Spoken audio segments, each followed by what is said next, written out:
Okay, என் பேர் Ravishankar sir. நான் இந்த எஸ்ஏபி அபேக்கஸில் மாநில தலைவராக இருக்கேன். நாங்கள் இந்த கம்பெனி 21 இயர்ஸாக இந்தியாவில் ரன் பண்ணுறோம்.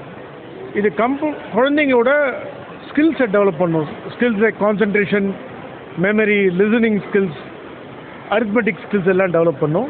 இன்றைக்கி இங்கே கோயம்புத்தூரில் நடக்கிற ஈவெண்ட் பேர் வந்து எஸ்ஏபி ப்ராடிஜின்னு சொல்லுவோம். இது மேற்கு தமிழ்நாட்டிலேருந்து ஒரு 1000 குழந்தைங்க இங்கே வராங்க. ஓகேங்களா, இது ஒரு டே லாங் ஈவெண்ட். ஸோ குழந்தைங்க இன்றைக்கி அவங்க திறமைகளை காட்டுவாங்க. ஒரு 11 மினிட்ஸ் டெஸ்ட் மாதிரி பண்ணுவோம். அந்த 11 மினிட்ஸில் பார்த்தீங்கன்னா ஒரு 300 கொஸ்டின்ஸ் பண்ணுவாங்க. கரெக்டுங்களா?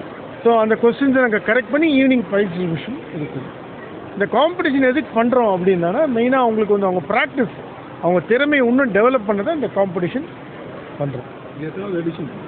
இது நாங்கள் பார்த்தா ஒரு 20 எவ்ரி இயர் நடக்கும். இது 21st இயர் ஆஃப் எடிஷனாக இருக்கும்.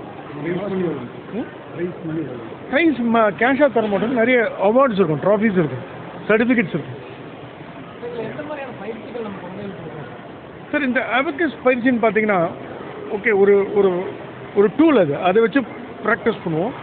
ஸோ அதை ப்ராக்டிஸ் பண்ணுறதுனால அவங்களோட ஸ்கில்ஸ், நான் இப்போ சொன்ன ஸ்கில்ஸ்லாம் டெவலப் ஆகுது. ஒரு 3 இயர் ப்ரோக்ராம் அது. கண்டிப்பாக இந்தியாவில் இருக்க ஒவ்வொரு குழந்தையும் இந்த மாதிரி ப்ரோக்ராம் பண்ணணும். ஏன்னா அவங்க ஸ்கில்ஸை இம்ப்ரூவ் இதை பண்ணுறதுனால அவங்க ஸ்கூலில் மார்க்ஸு நல்லா எடுப்பாங்க. இப்போ ஒன்றும் இல்லை, நாளைக்கு அவங்க ஒரு 3 இயர் ப்ரோக்ராம் ஒரு வாழ்நாள் முழுக்க இந்த ஸ்கில்லை யூஸ் பண்ணிக்கலாம். நாளைக்கு அவன் +1 +2 போகணும், நீட், ஐஐடி அந்த எக்ஸாம் கிராக் பண்ணுறதுக்கு எல்லாத்துக்குமே இப்போ கற்றுக்கிற ஸ்கில் அவங்களுக்கு யூஸ் ஆகும். கிளாஸ் 1லேருந்து கிளாஸ் ஒரு 7-8 வரைக்கும் வருவாங்க.